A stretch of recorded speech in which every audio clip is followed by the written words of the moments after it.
Não vai. Aí é o limite do dólar. Ok. Foi câmbio, tudo bem. Em seu discurso de posse, o presidente Bolsonaro disse que vai livrar o povo do socialismo. O que o senhor entende disso? O que ele quis dizer, né, num mundo que o socialismo praticamente não existe mais?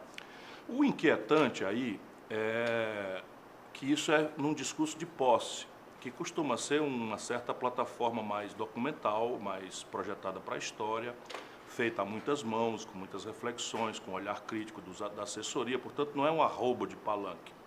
E o que ele repete aí é um arrobo de palanque que basicamente tem a premissa, que é uma tragédia brasileira contemporânea, da ignorância do nosso povo. Ele supõe que o nosso povo é burro, que é incapaz de ajuizar o que é socialismo, e ao afirmar isso, não é, esconjura nessa palavra socialismo todo o ranço conservador, que tem dois planos, né, o conservadorismo em matéria de costumes, onde ele vai tentar afirmar sua tentativa de cumprir a promessa, e o conservadorismo econômico, que vai ter uma gravíssima contradição, nós podemos explorar nessa nossa conversa hoje, entre uma direita nacionalista, de um núcleo militar muito amplo dentro do governo, que tem uma formação nacionalista, embora de direita, e essa direita transnacional, entreguista, cuja cobiça, né, está avançando muito fortemente nas questões estratégicas do Brasil. A Embraer, Petrobras, são coisas bastante práticas que me protegem de qualquer olhar paranoico. E isso é uma tragédia, porque significa que o camarada, ao iniciar o governo, anuncia que vai permanecer no palanque, dizendo bobagens superficiais e tal. Isso dá a ele uma longevidade muito artificial, e isso só se afirma na agitação de um antipetismo também superficial, epidérmico, onde está a denúncia da corrupção, a denúncia da manipulação, não é, de interesses identitários e do enfraquecimento da sociedade civil brasileira pela cooptação, que são os erros agora do campo da esquerda hegemonizada pelo PT nesses últimos 20 anos. O Bolsonaro disse ainda, já que você falou de corrupção, que não aceitará corrupção nem privilégios. Mas antes mesmo da posse, a mulher dele já teve seu nome envolvido num suposto esquema de desvio de dinheiro de assessores do seu filho na Assembleia do Rio. Agora que ele é presidente, não seria bom que esses casos todos ficassem bem esclarecidos? É imperativo, especialmente para quem assentou na pedra angular do moralismo, a própria identidade da sua governança, da sua vitória eleitoral, que essas coisas não passem assim tão rápido.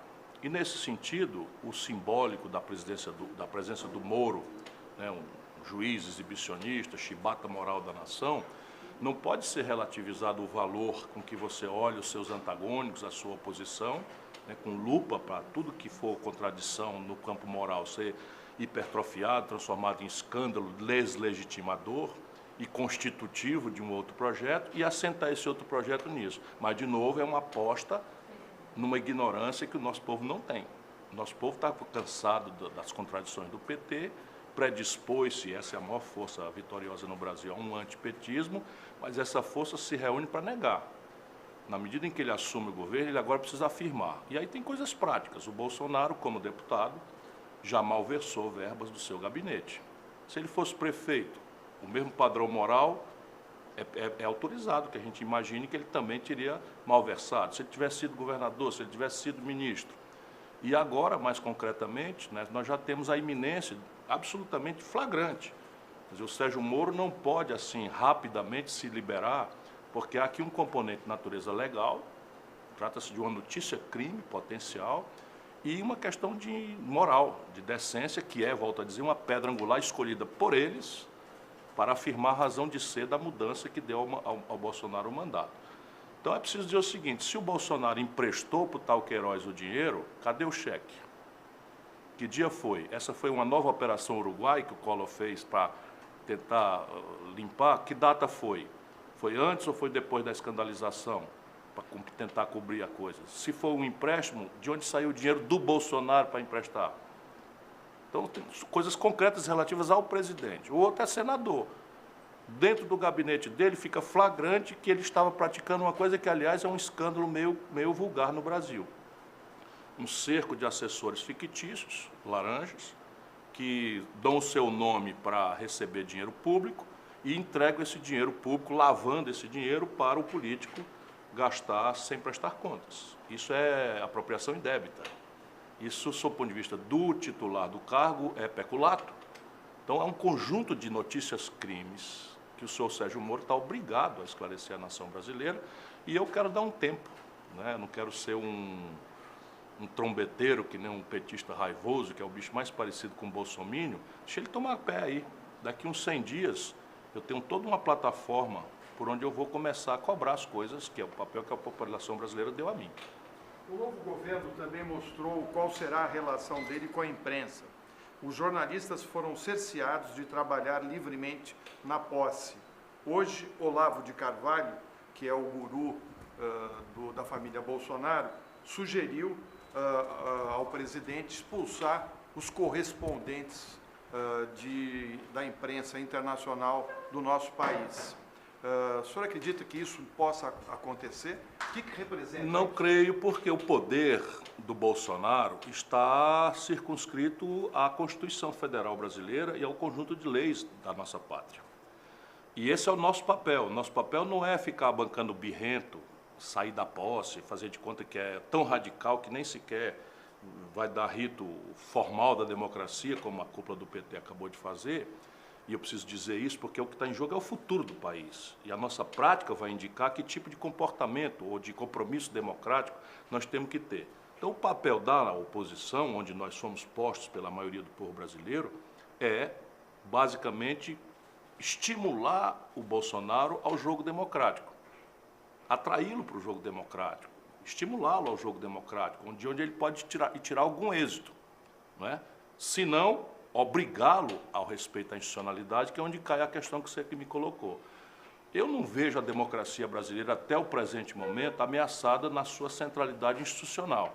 A qualidade da democracia brasileira já está pervertida, porque quando você tem o chefe da nação, por ela eleito, por ampla maioria, sinalizando valores tão deploráveis, cá embaixo, não é? Está lá o filho da puta chutando um idoso, desculpa a expressão, chutando um idoso no meio da rua, eu não vejo outra expressão para falar, porque nós precisamos desqualificar esse tipo de gente. Está o outro assassinando ou maltratando uma pessoa por orientação sexual diferente, enfim, e isso tudo já desqualifica um pouco os nossos costumes, as nossas práticas democráticas. Mas nosso papel é obrigar a institucionalidade democrática ao senhor Bolsonaro. Portanto, por exemplo, qualquer providência na direção de um disparate como esse já teria uma repulsa internacional importante, mas nós apresentaremos, através das nossas bancadas, um decreto legislativo destruindo essa ordem absurda, uma vez ela acontecendo. Apenas 46 delegações... Naturalmente, temos também que chamar o Supremo Tribunal Federal a sair da sua histórica e antológica omissão para ser também aquilo que lhe é razão de ser, de existir, que é ser o guardião da Constituição. Tá certo. Apenas 46 delegações compareceram na posse de Bolsonaro, o menor número desde a redemocratização do país. Isso pode ser o sinal de problemas com o comércio exterior? Em 9 dias de transição, eu assisti aterrorizado com a minha experiência ao disparate, não é, ser praticamente o centro da retórica oficial nesse negócio intrincado, complexo, delicado, que tem ancestralidades históricas, tem limitações, tem constrangimentos, tem tradições, uma série de fatores muito complexos envolvidos, tudo reduzido à conversa mole desses filhos problema do senhor Jair Bolsonaro, o senhor presidente da República, ou dos seus auxiliares ou dele próprio. Então, tome lá. A quem aproveita a transferência da Embaixada Brasileira de Tel Aviv para Jerusalém? Aonde está essa demanda? Em que o Brasil influencia na paz no Oriente Médio, que é um valor que a gente deve ajudar a perseguir? Em que ajuda? Mas imediatamente a Liga Árabe já sinalizou restrições, e são nossos maiores importadores, por exemplo, de carnes de caprinos e ovinos. Eu ouvi o disparate, não é, de um constrangimento com a China. E a China imediatamente também já publicou no jornal oficioso do partido uma resposta algo superior ao que eu imaginei que fosse a delicadeza dessa relação. Nós fizemos a bobagem de isolar a Venezuela, E agora estamos assistindo a Rússia e a China, a Rússia já com operações militares, o que viola tradições que o Brasil não devia tolerar de potências estrangeiras, fazendo manobras, inclusive com cargueiros, com bombardeiros capazes de transportar armas nucleares que nunca frequentaram o território sul-americano. Então, são disparates. Agora eu vi o filho dele, que é, para mim, um idiota completo, né, mas arrogante, dando palavras assim, admitindo que o Brasil vai se intrometer na questão do Irã, quando nós somos os autores, os brasileiros, da fórmula imaginosa com que nós conseguimos que o Irã evoluísse na questão do desarmamento nuclear, que instabiliza o já fragílimo equilíbrio naquela região do Oriente Próximo e do Oriente Médio. Ou seja, muitos potenciais problemas estão derivando daí. A negação do Mercosul foi outra. Olha, esses imbecis não sabem que o Mercosul é o quarto destino comercial do Brasil. Assim como a Venezuela, em momentos razoáveis de estabilidade, dava um superávit bilateral para o Brasil de algo ao redor de 5 bilhões de dólares. Então, assim, por onde você olha, o disparate derivado do despreparo e da interdição ideológica orientando coisas graves, com uma equipe que, enfim, para dizer o mínimo, deplorável, fraca, ruim, destreinada. São preocupantes as coisas do Brasil. Você acha que Bolsonaro conseguirá aprovar as reformas no Congresso? Acredita que o governo conseguirá construir um pacto de governabilidade junto ao Legislativo? Ele tem essa força, porque essa energia do começo, né, essa coincidência da sazonalidade, da mudança de ano, com a mudança de governo, predispõe a sociedade brasileira, e eu tenho sintonia com o coração do povo, a ajudar. As pessoas são meio despolitizadas, elas não compreendem bem, voltam muito na superfície, no caso do Bolsonaro mais gravemente ainda, mas ficam meio que predispostas a aceitar as iniciativas do governo. É evidente que, na prática, quando se trata de interesses tão graves, concretos, centrais da vida do conjunto da sociedade como a nossa, como é a agenda brasileira, esse filtro do parlamento tem uma relevância muito grande, embora seja muito vulnerável também a esse expediente da rua que diz assim, ajuda o homem. O homem foi eleito, ajuda ele, não atrapalha. E nós temos que ter essa sensibilidade, não em respeito ao Bolsonaro, que já merece só porque é o presidente, mas em respeito aos 50 e tantos milhões de eleitores brasileiros que acertadamente ou equivocadamente deram a ele a maioria. Essa é a razão, isso é que nós precisamos entender, nós precisamos homenagear o povo, para que esse povo volte a acreditar na democracia, volte a acreditar numa proposta mais consequente, mais progressista, e não aceite esses reducionismos ridículos que vão levar a nossa sociedade a momentos ainda mais graves. Isto dito, eu diria para você que eu não sei e acho muito improvável. Nós estamos falando hoje no dia 2 de janeiro. Eu, Ciro Gomes, que sou funcionalmente obrigado a acompanhar as coisas, não conheço uma única proposta do governo. A não ser legalizar as armas. Não conheço nenhuma. Não, a retórica está aí, mas legalizar as armas por medida provisória, eu duvido da legalidade disso. Acho que, inclusive, o Supremo tenderá a dizer inconstitucional.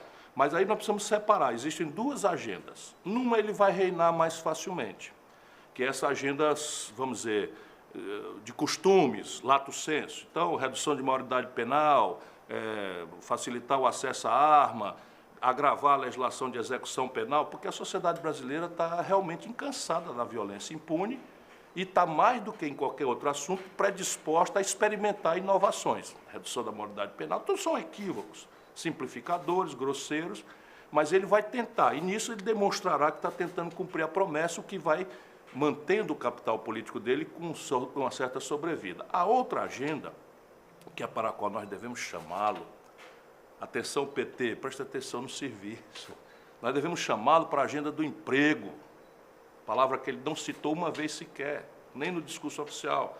Nós devemos chamá-lo para a questão do juro, nós devemos chamá-lo para a questão da inadimplência dos 63 milhões de brasileiros que estão com o nome sujo no SPC, nós devemos chamá-lo para discutir a condição da aposentadoria, nós devemos chamá-lo para discutir aqueles assuntos que ele vai fugir deles. Por quê? Porque aqui tem dois problemas. Primeiro, o problema em si é muito grave. Segundo, ele não entende o problema. Segundo, a equipe dele não entende o problema e, quando entende, entende de forma equivocada. Portanto, o remédio que eles vão propor vai ser um remédio errado. que provavelmente tenderá muito mais a agravar a doença socioeconômica do Brasil do que mitigá-la. Seria um grave erro a gente aceitar a provocação do Bolsonaro de discutir identitarismos. Eu não estou desfazendo a importância da agenda identitária, mas se a gente for discutir o identitarismo, o que é que a gente faz? A esmagadora maioria do povo brasileiro, que é pobre, está desempregada, está assustada com a violência, está maltratada na rede de saúde, essa gente toda tende a entender nossas razões se nós discutirmos essas razões. Mas se a gente for discutir kit gay, se a gente for discutir... Não é que o assunto não seja grave, eu estou só dizendo que o Bolsonaro não pode escolher o campo de batalha. Por quê? Porque a nossa sociedade, sendo pobre, se identifica conosco na velha luta de classe. Mas ela é uma sociedade que tem uma moral conservadora, crescentemente evangélica, neopentecostal, católica, cristã, para cujos esses temas eles se dissociam de nós e trabalham contra seus próprios interesses. Essa é a essência da guerra híbrida, que esses imbecilóides da burocracia do PT não estão entendendo nada. O senhor, como terceiro colocado na eleição, se coloca como uma liderança na oposição. O senhor acha que é possível uma frente de oposição com o PT ou o senhor acha que é impossível? Acho. Nosso inimigo não é o PT. Agora nós precisamos também não nos comprometer. Estou falando do ponto de vista histórico, não é Ciro Gomes, não é a minha liderança que é irrelevante. Nós precisamos dar ao jovem brasileiro uma plataforma em que ele não precise de um salvador da pátria, que ele não precise de um guru, que ele não precise de um líder carismático que, preso de dentro da cadeia, fica mandando recado como é que vai fazer. Isso é o fundo do poço do pensamento progressista. Não quer dizer que a gente abandone o Lula, ou que eles abandonem o Lula. Estou só dizendo que enquanto a agenda do país for obrigar o povo brasileiro a pensar que a nossa questão central, em meio a desemprego, a violência, a deseducação, a saúde pública precária, enfim, a inadimplência com a humilhação do SPC, tudo isso, nós vamos encimar isso com a agenda identitarista ou o Viva Lula, ou Salve Lula, ou posse simbólica do Lula, nós estamos fazendo exatamente o que o Bolsonaro quer que a gente faça, porque foi assim que ele reinou. Ele não ganharia no Brasil, em nenhuma hipótese do Brasil que eu conheço, se não fosse o antipetismo que o petismo cevou. Por quê? O Palocci, espera um pouquinho, o Palocci é réu confesso. E o Palocci não é um petista periférico, o Palocci foi o homem a quem o Lula outorgou, atribuiu, escolheu para comandar a economia do Brasil por 8 anos. E a Dilma escolheu para comandar o governo, ainda foi promovido. O Levi foi escolhido pela Dilma, o Michel Temer foi escolhido pelo Lula. Se a gente ficar alisando essas coisas, porque é pela dor que a gente tem do Lula estar onde está, nós não vamos pensar realmente na questão nacional brasileira. Esse é o problema. Isso dito, o que vai ditar o caminho é a prática. Então, repare, ontem foi o dia da posse. O que é a posse? A posse é o ato formal que homologa pelo rito democrático, burguês, formal, que aquele que colheu a maioria dos votos vai, a partir daquele momento que ele assina e faz o juramento, governar o país. Cabendo àqueles outras forças que não tiveram este privilégio de ter a maioria dos votos, fazer a oposição, vigiar, cobrar, etc, etc. O que é que faz a burocracia do PT? Se retira. Ora, quando o Aécio nega reconhecer o sucesso eleitoral da Dilma, começa a plataforma do golpe. E o PT soube denunciar isso. Como é que se explica para o povo brasileiro que um adversário nosso, por mais deplorável que seja, e o PT ficou calado durante o primeiro turno inteiro porque escolheu o Bolsonaro de adversário. O PT só tinha palavra azeda para mim. E eu agredi, ataquei, fui para cima do Bolsonaro com toda a dureza, que inclusive me é peculiar. O eleitor deve se perguntar também o seguinte: o senhor fez parte dos governos Lula, Dilma, o seu irmão também. Por que só agora o senhor descobriu todos esses problemas? Por que só agora o senhor está dizendo isso? Não, eu fiz parte do governo Lula no primeiro governo, certo? E a gente no Brasil é obrigado a ser pelo que é e pelo que nega. Então eu fui candidato a presidente da República em 98, o Lula candidato. E eu já estava ali com uma posição parceira, vizinha, mais diferente da do PT, ainda não experimentado no governo. Depois eu fui candidato em 2002. E o povo me deu de novo o terceiro lugar. E eu apoiei o mais vizinho, fui ministro do Lula. Quando as coisas começaram a errar, eu não aceitei mais ser ministro. Essa é a minha história. Pelo contrário, o meu irmão aceitou e eu votei na Dilma. Eu votei na Dilma contra todas as contradições. Por quê? Porque o outro lado era o PSDB e o Aécio, que eu era obrigado, se o povo brasileiro não sabia, eu era obrigado a saber quem era. Então, veja bem, você vota no seu como agora. Eu fui candidato a presidente. O que eu fiz dessa vez? De campanha eu não faço mais. Né? Votei no Haddad e como cidadão, mas não voto mais dessa burocracia do PT, não faço mais campanha com ele, nunca mais. Porque de lá para cá, Florestan, se corromperam. Agora, essa é a triste, dura e sofrida realidade. Apodreceram, tomaram gosto das belezas do poder, das benesses do poder. O senhor falou várias vezes na nossa conversa que sempre focou no que seria melhor para o país ou menos ruim para o país. Eu lembro da eleição de 89, quando o Lula foi para o segundo turno e o Brizola ficou fora. E eu me lembro do encontro do Lula com o Brizola, logo depois do primeiro turno, e o Brizola disse o seguinte para o Lula, como primeira frase no encontro dos dois: menino, você me roubou a presidência, você sabe disso. Então trate de ganhá-la. Por que você não fez o mesmo com a Haddad? Porque eu já fiz o mesmo com a Dilma. Já fiz o mesmo com a Dilma. Lá atrás, a Dilma era uma pessoa sem nenhum treinamento, sem nenhuma vivência com a vida brasileira, nunca tinha disputado uma eleição e o Lula, aproveitando a justa popularidade que tinha, resolveu impor a Dilma contra todos nós. Estávamos eu ali, inclusive com predileção nas pesquisas, estava o Eduardo Campos, um belo de um quadro. E o PT, porque o Lula não permite, não tinha nenhum quadro. Ele foi escolher uma pessoa que nem tradicionalmente do PT era, que era a Dilma, que era afiliada ao PDT. Por quê? Para mandar. E aí no que deu? Porque o petista quer agora que a sociedade brasileira pense que tudo que aconteceu no Brasil foi depois da Dilma. Não foi não. Essa crise foi criada na constância do governo Dilma. A Dilma recebeu o Brasil com 4% de desemprego e entregou para o Michel Temer com 14%. De desemprego. Nomeou o Levi, ministro da Fazenda. Toda essa trama, o Lula impôs agora, na campanha do Haddad, o Lula impôs, isso é inacreditável para quem conhece a vida como eu, o Lula impôs ao Haddad, não só o assessor de imprensa, secretário particular, tudo, mas impôs o coordenador de campanha, sabe quem? Sérgio Gabrielli. Sabe quem é o Sérgio Gabrielli? Presidente da Petrobras durante a constância dos escândalos. Então o povo brasileiro não sabe. Mas assim, eu vinha conversando com o Haddad sobre esse assunto, na medida em que o Haddad aceita participar de uma fraude, vamos entender bem, todas as pedras do caminho sabiam que o Lula não podia ser candidato pela lei da ficha limpa. E eles impõem a candidatura do Lula, mentindo para a população brasileira, explorando a boa-fé do nosso povo mais pobre, para fazer o quê? Comover o povo até o limite da eleição e botar uma pessoa sem autoridade.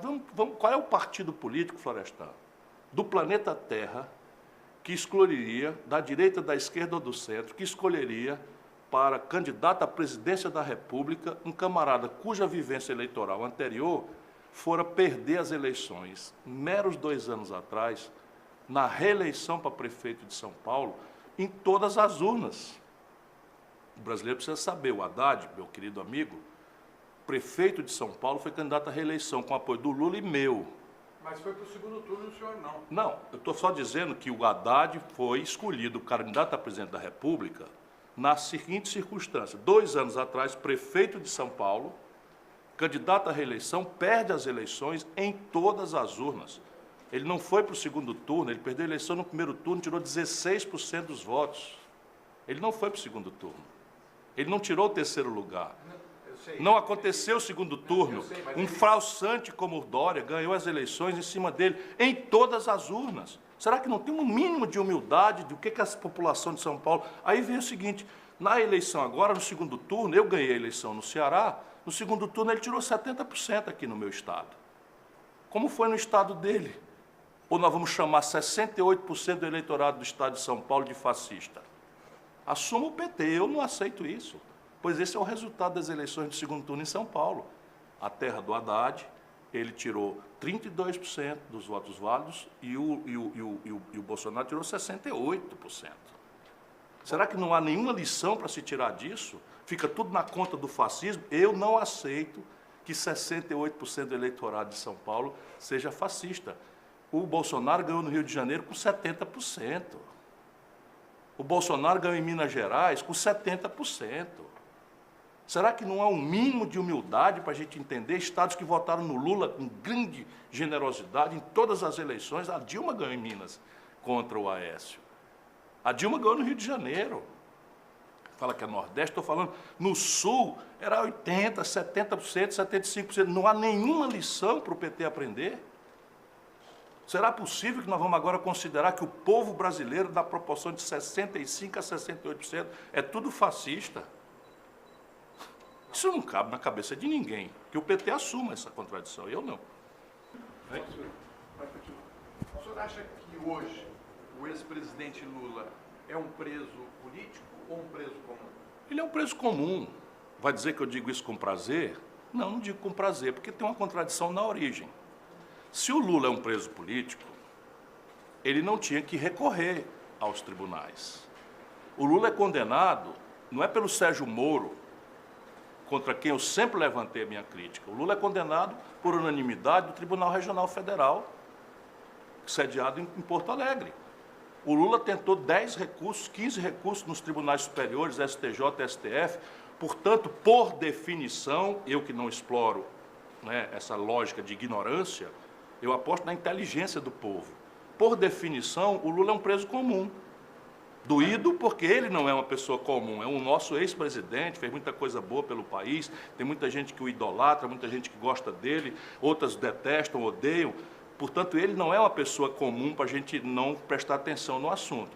Mas se o Lula entende que ele é um preso político, evidentemente que ele não podia estar recorrendo às instâncias formais. O senhor disse na Globo News que não havia crime, que o Lula Eu não sou foi condenado advogado, sem crime. eu sou advogado e professor. Eu acho a sentença frágil. E explico. É que no Brasil vige o direito positivo, assim como vige o direito positivo da tradição romana, lusitana, positiva. Ou seja, vale o que está escrito. Então, no Brasil, no direito penal, a nossa tradição é que todos são inocentes até prova definitiva em contrário, e assume-se claramente que a prova definitiva em contrário transita a sentença em julgado quando dela não pende mais nenhum recurso. Portanto, há toda uma malversação da tradição jurídica brasileira nesse processo. Isso é um assunto. Mas isso não transforma o Lula num preso político, dado que ele aceitou a dinâmica. Eu, por exemplo, fui muito violentamente criticado, isso o PT esquece, quando eu propus, na medida em que ele sofreu uma coercitiva injusta e ilegal, que se a gente achasse que ele era um preso político, a gente devia subtraí-lo dessa arbitrariedade e homiciá-lo numa embaixada e tentar um asilo político. Esse é o caminho de quem compreende a luta política. Nós estamos na América Latina, nós estamos na América do Sul, conheça a história brasileira. O Brasil deu asilo até o Stroessner. O Brasil deu asilo ao Stroessner. Então, Grande legislador. sim, mas demos por questão de equilíbrio e tal, e a esquerda nunca denunciou isso porque consideramos razoável, né, fazer isso para ajudar o Paraguai a se livrar da ditadura e se redemocratizar e tal. Estou só dizendo que eu conheço a história. Mas não, recurso, apelação, aceita o rito, legitima o processo, e os tribunais superiores, Florestan, são praticamente 100% nomeados pelo PT. Peraí, vamos lá, apostar na ignorância do povo, tudo bem, mas eu considero que o povo é inteligente e a mim não dá para tratar com a ignorância. Os tribunais superiores brasileiros, especialmente o Supremo Tribunal Federal, foram constituídos praticamente todos pelo PT. O senhor foi 3 vezes candidato à presidência da República. Qual o futuro que o senhor vislumbra politicamente? O senhor pretende ser candidato de novo? O senhor pretende outros caminhos? A minha missão hoje é ajudar, especialmente o jovem brasileiro, a entender o nosso país e a formular um caminho. A isso eu estou dedicado, vou seguir fazendo palestras, vou seguir atendendo o convite dos jovens sem que eles tenham qualquer ônus. Vou tentar ganhar dinheiro por outro caminho para poder fazer isso, atender. Estou lançando um livro, estou passando uma revisão que é basicamente uma plataforma, né, que compreende o Brasil, que põe em discussão determinadas coisas, chamando o debate para a inteligência e não para essas mistificações, né, superficiais, porque o bicho mais parecido com o bolsominion, né, esses fanáticos do Bolsonaro, para quem ele pode fazer o que quiser e eles relativizam, é um petista fanático, é a mesma coisa. Então o PT, esse fanático do PT, pode acontecer o diabo, eles vão relativizando o diabo, né? Então quando o Aécio nega a legitimidade ao mandato da Dilma, é golpe. Quando o Renan Calheiros, né, liderando o Senado, onde se pratica o golpe, né, faz o golpe, é golpe. Depois o Haddad se apresenta aliado do Renan Calheiros. Aqui no Ceará, Eunício Oliveira, meu adversário, e com quem eu briguei por causa do PT, porque votou no impeachment, nós demos 2/3 dos votos contra o impeachment, era golpe. Agora o Lula impediu a Dilma de ser candidata aqui no Ceará, para a qual ela tinha sido convidada e tinha aceito, para impô-la lá em Minas Gerais, onde ela desmontou a aliança do Fernando Pimentel, ajudando a derrotar o Fernando Pimentel, para apoiar o Eunício Oliveira, a quem o Lula e o PT deram R$1 bilhão de contratos sem licitação na Petrobras. Vai para o diabo a burocracia do PT. Eu estou dizendo aqui que o Lula e o PT deram na Petrobras contratos de R$1 bilhão sem licitação para o seu Eunício Oliveira. Isso tem como provar isso? Eu disse para o Lula, não, o nome da empresa é Manchester. É muito simples, qualquer da imprensa olhar. A imprensa brasileira tem muita submissão à Petrobras, por causa das verbas publicitárias, mas o maior contrato são 300 milhões naquela época. E chama-se Manchester a empresa. E ela faz o que, a Manchester? Terceiriza serviço. Tudo picaretagem da pura. O Sérgio Machado metia a mão na Transpreta, eu cansei de dizer isso ao Lula. Então, PT, vai devagar comigo. Vai devagar comigo, porque eu não gostaria de transformar o PT em meu adversário. Mas você está transformando. Não estou transformando, não. Cada vez que eles vierem com uma dessa, e agora veio da sua pergunta, não porque você interpreta, mas eles estão dizendo, eu vou dizer por que eu não pude apoiar mais o PT. Sabe, eu engoli tudo que eu podia engolir e regurgitei. Agora, o livro já tem nome? Ainda não, ainda não. E ele é um livro mais reflexivo? É um livro de macroeconomia, mas tem algumas digressões políticas, filosóficas, né? Por exemplo, a parte que me comove mais é uma elaboração que eu faço de tentar explicar mais remotamente essa angústia existencial da juventude no mundo e no Brasil. E é que entre nós, modernamente, né, o turbocapitalismo liberal transformou a felicidade numa busca vã pelo consumo. Então, o garoto pobre conhece todos os padrões elementares do êxito social, os símbolos de aceitação dele pelo grupo, num padrão de consumo, não tem renda para isso e começa aí a grande angústia. Vem a pirataria para oferecer a falsa sensação de um consumo elementar simbólico e depois vem a violência. E que nós precisamos tirar a humanidade disso. E é o papel hoje de um político que tem um pouco mais na cabeça, além de preocupações com essa mesquinharia eleitoral.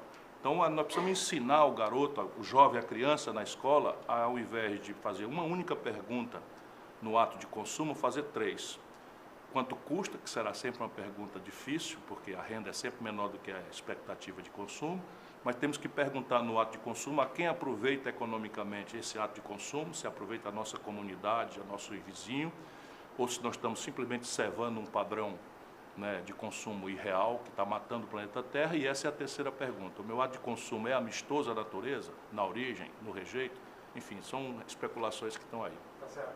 Obrigado pela sua entrevista. Obrigado a você. Um bom ano para você. Para todos. Obrigado.